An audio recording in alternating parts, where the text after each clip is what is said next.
Olá, seja bem-vindo a mais uma edição do Saiba Mais aqui na TV Justiça. Hoje o assunto são os direitos domésticos. Eles foram alterados pela Emenda Constitucional 72 e regulamentados pela Lei Complementar 150, aprovada em janeiro deste ano. E o nosso convidado de hoje, o advogado trabalhista Manuel Veras, tem a missão de trazer para nós as informações, as novas informações. A primeira pergunta é justamente a seguinte: como a nova lei define o empregado doméstico? Bom, a nova lei, ela define o empregado doméstico, já como a lei anterior fazia, é a pessoa física que presta serviço à pessoa família, mediante subordinação, no âmbito residencial dessas pessoas, sem a finalidade lucrativa. Agora, a lei, essa nova lei, esclareceu uma dúvida que existia antes e que os tribunais tinham que resolver. Ela diz o seguinte: que só é considerado empregado doméstico quem trabalha mais de dois dias por semana na residência. Então, antes de 2 dias, não é considerado empregado doméstico. Um cuidador que cuida de pessoas doentes, inclusive nas residências, ele é considerado um empregado doméstico? É muito comum essas pessoas, cuidadores de criança ou de idosos, pessoas doentes. Então, é o seguinte: como elas trabalham na residência e esse trabalho de cuidar de criança ou de idoso, de pessoa doente, não tem finalidade lucrativa, elas são consideradas empregados domésticos. Agora, muitos não gostam de colocar isso na carteira, mas isso é empregado doméstico. Então, é bom os patrões esclarecerem essas pessoas que isso é importante colocar, para evitar problemas futuros, né?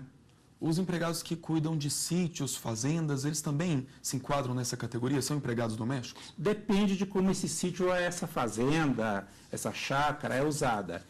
Se ele é usado só para lazer da família, mesmo que tenha plantações, criação de animais, etc., sem venda de produtos com finalidade educativa, ele é um empregado doméstico, né? Então, vai ser regido pela Lei Complementar 150. Agora, se a venda de produtos e a finalidade tem como finalidade lucrativa, aí ele vai ser considerado empregado rural. Vai ser, então, regulamentado pela atividade de empregado rural, pela lei específica. A lei permite a contratação de menores de idade nessa categoria? Não, a lei é bem clara. No parágrafo único do artigo 1º, menores de 18 anos não podem ser contratados como empregado doméstico.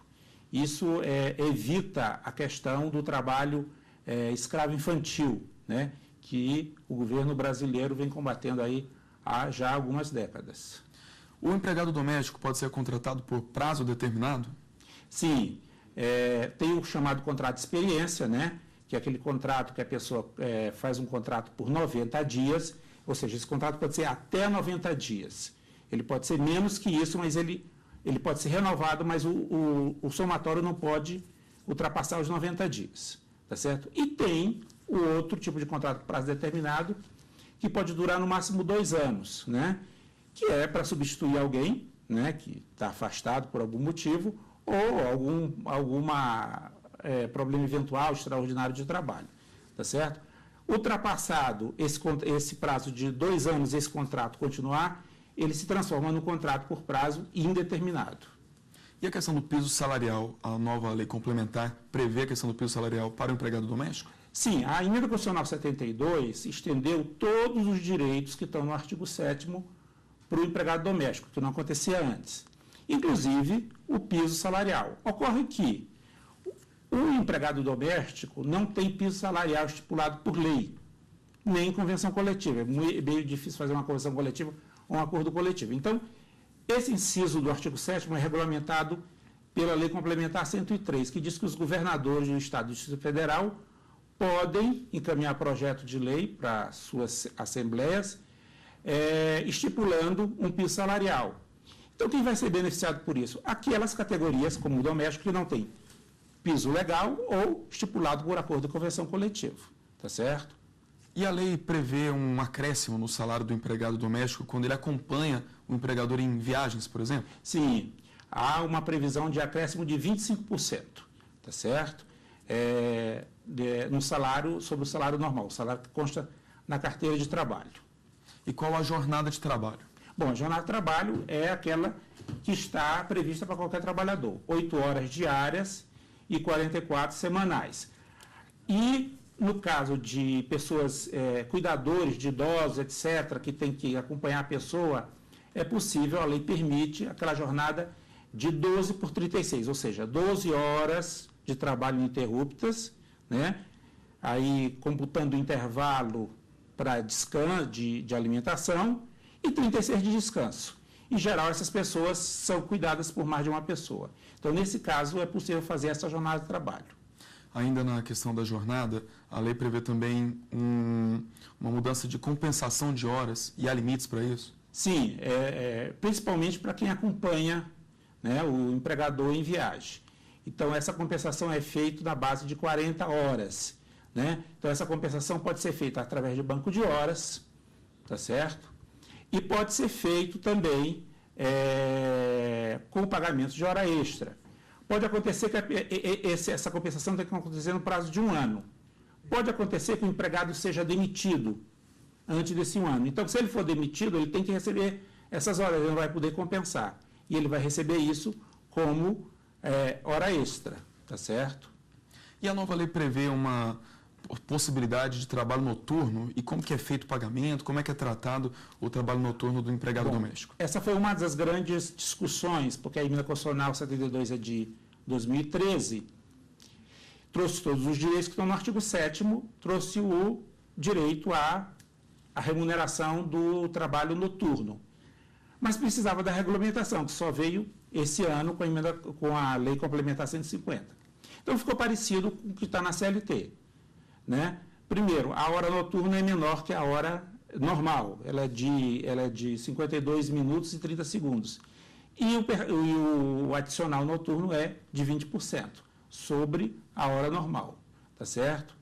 Aí vale a questão seguinte: se o trabalhador ultrapassar as 8 horas diárias, então ele tem direito, a partir da 9ª hora, à hora extraordinária, né? Que é de 50%. Se abranger a hora noturna, que começa às 22 horas de um dia e vai às 5 da manhã, ele vai ter direito à hora extraordinária mais o adicional noturno. Ok, vamos para um rápido intervalo, já já voltamos.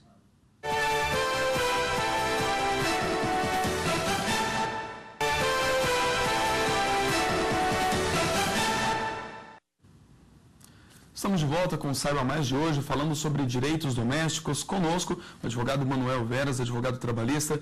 Bom, agora a pergunta é a seguinte: segundo a nova lei, como que deve ser feito o controle da jornada de trabalho? Bom, isso é uma questão muito importante, porque como agora está previsto, que não existia antes com a lei anterior, a questão da hora extraordinária, e para evitar futuras demandas trabalhistas, é importante que o empregador doméstico faça esse controle. Então, a lei trouxe essa possibilidade. E aí a lei fala que esse controle ele pode acontecer de qualquer forma, escrito, mecânico, etc. Ou seja, o empregador tem que ter alguma forma de controlar. O ideal é ele comprar um caderno, uma agenda, e fazer esse controle, e fazer com que seu empregado assine ao chegar, ao fazer a pausa para a refeição, né, do repouso entre a jornada, intra-jornada, tá certo? E quando saia, inclusive para evitar a futura discussão depois sobre hora extraordinária. Mas essas comprovações, ou seja, o caderno, né, isso tudo serve, se for necessário, depois para uma ação na justiça? Exatamente, uma reclamação trabalhista. Porque o ônus de provar, se o empregado se queixa de que fazer hora extra, o ônus de prova é do empregador, tá certo? Então, com esse controle, o empregador doméstico se resguarda com relação a isso, tá certo? E tem que fiscalizar, né? Para que não haja distorções com relação a isso. Porque o prejudicado pode vir ser ele próprio, ele empregador. A nova lei prevê também que é obrigatório a assinatura na carteira de trabalho do empregado? Sim, sim. A obrigação, isso tem que ser feito, isso é uma dúvida que existia e uma ideia que existia antes. O prazo é de 48 horas, tá certo? existia uma crença de que, com o contrato de experiência, você só era obrigado a fazer isso depois do contrato de experiência. Não. Nunca foi assim, e a lei, ainda bem, esclareceu, que é em prazo de 48 horas, tá certo? O fato de não assinar nesse prazo não constitui crime, é uma infração administrativa, tá certo? O empregador pode ser multado pela Superintendência Regional do Trabalho.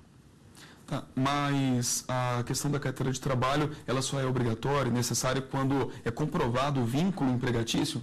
Não, a Justiça do Trabalho, o direito do trabalho, existe o princípio da realidade, ou seja, os fatos são mais importantes que as provas documentais, tá certo? O fato de não ter carteira de trabalho assinada não quer dizer que não houve um contrato. O contrato não é o papel, o contrato é a situação em fato, ou seja, se está estabelecido todos aqueles requisitos que a gente falou no bloco anterior, que caracterizam a relação de emprego, ou seja, a subordinação, a pessoa física, a prestação continuada de trabalho, para a pessoa família no âmbito residencial desta atividade lucrativa, independentemente de ter carteira assinada ou não, ou algum papel dizendo que não havia carteira assinada, que era um contrato avulso, um contrato eventual, etc., há a relação de emprego. Então, a carteira de trabalho, ela facilita, tá certo, a formalização desse contrato. Mas o contrato, desde que estejam presentes esses requisitos, o contrato já existe, tá certo? Ok. Há pouco a gente falou aqui sobre o adicional noturno, né?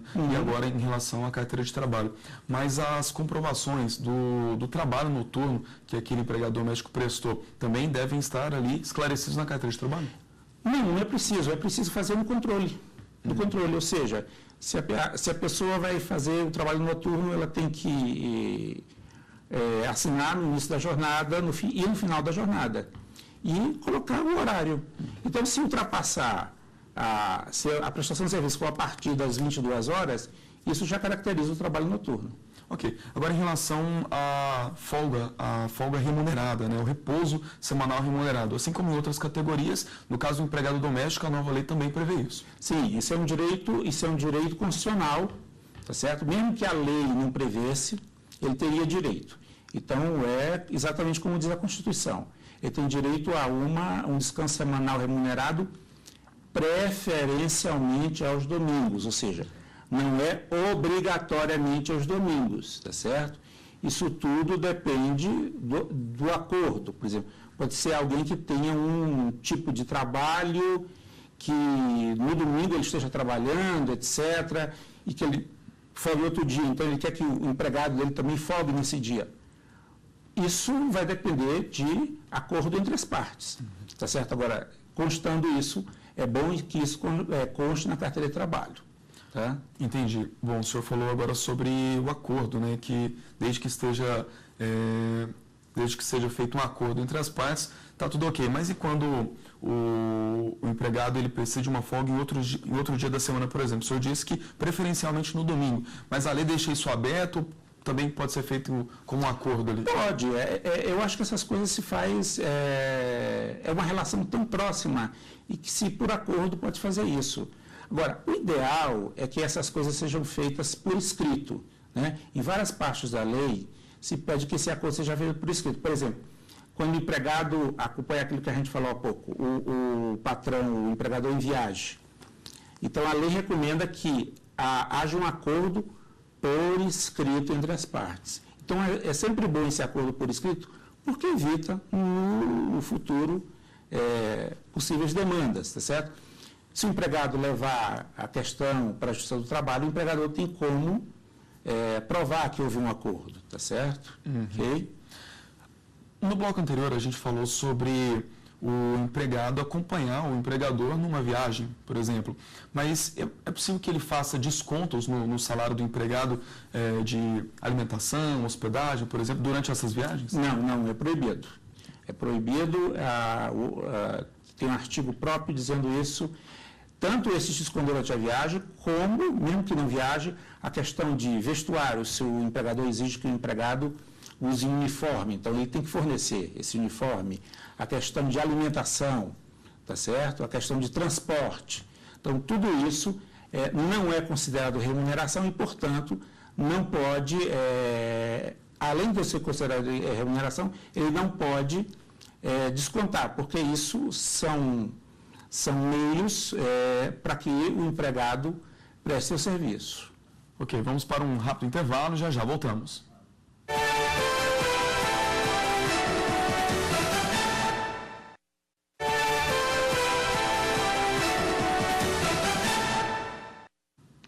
Voltamos agora com o último bloco do Saiba Mais de hoje, falando sobre direitos domésticos. Conosco, o advogado trabalhista Manuel Veras.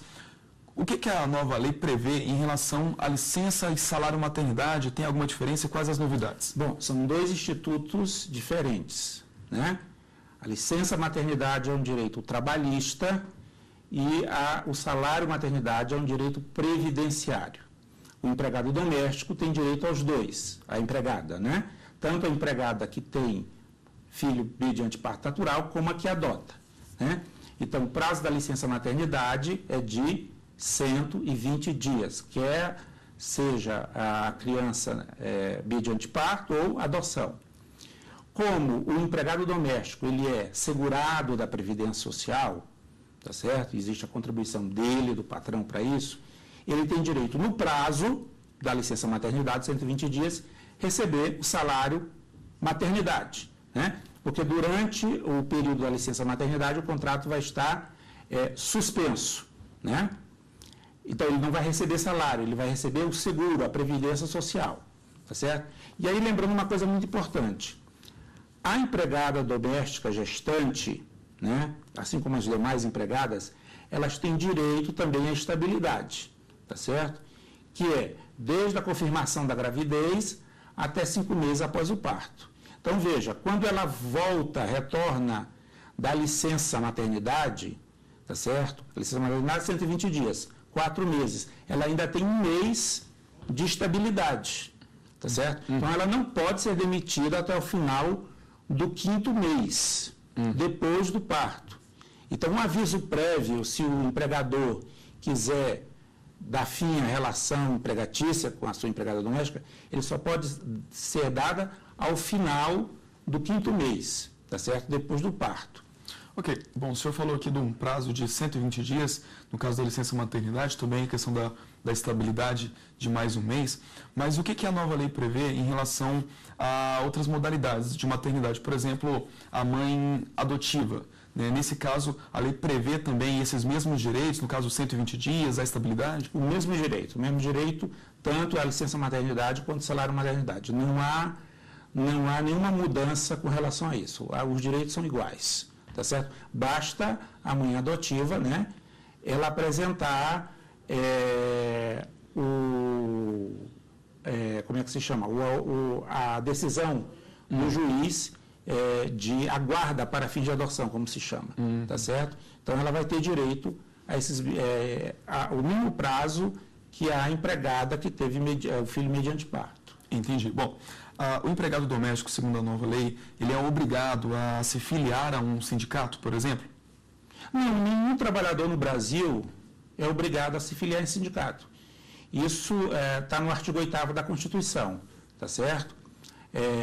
Respeito ao princípio da liberdade sindical.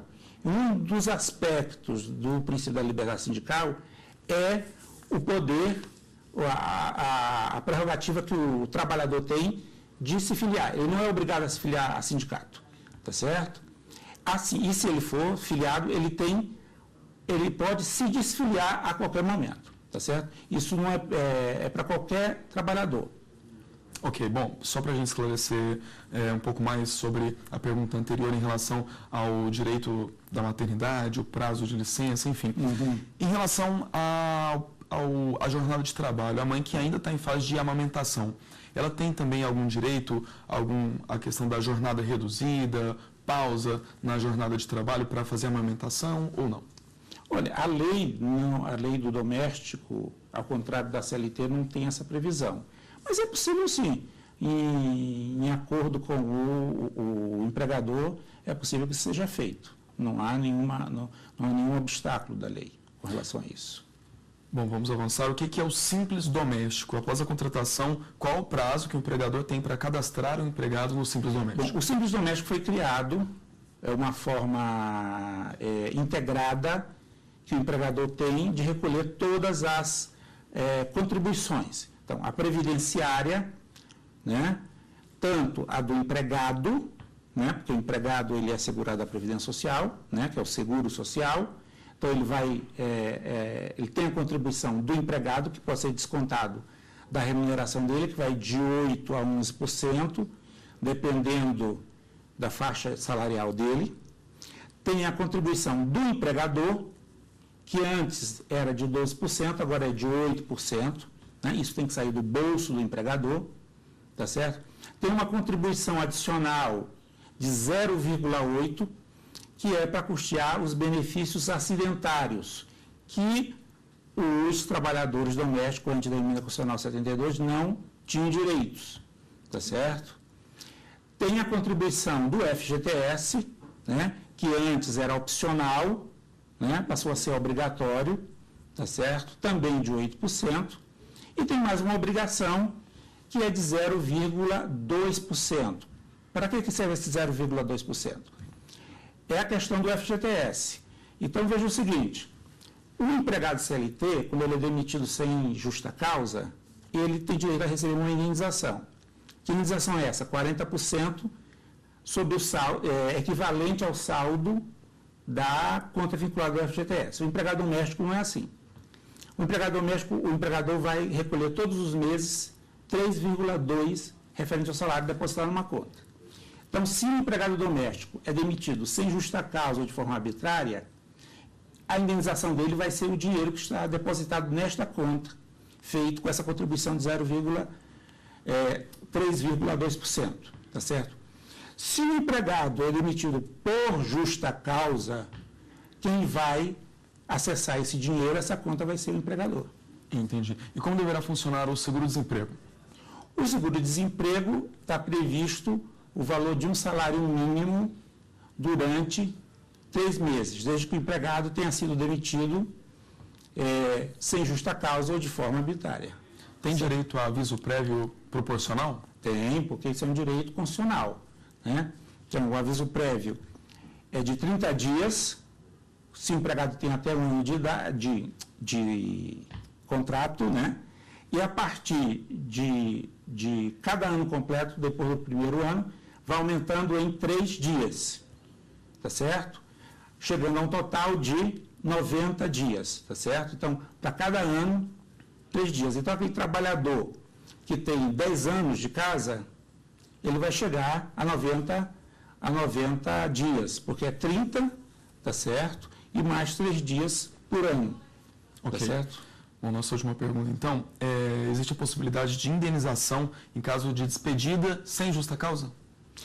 Sim, é aquilo que a gente falou agora do Simples, aquela contribuição de 3,2% que o empregador recolhe todos os meses, tá certo? E coloca numa conta. Então, se o empregado é demitido sem justa causa de forma arbitrária, ele vai ter acesso ao depósito dessa conta, né? Ao contrário do empregado seletista, que tem direito a 40%. Ok. Advogado Manuel Veras, muito obrigado pelas informações, pelos esclarecimentos. Até uma próxima. O Saiba Mais de hoje vai ficando por aqui. A você de casa, nosso muito obrigado pela audiência e até a próxima.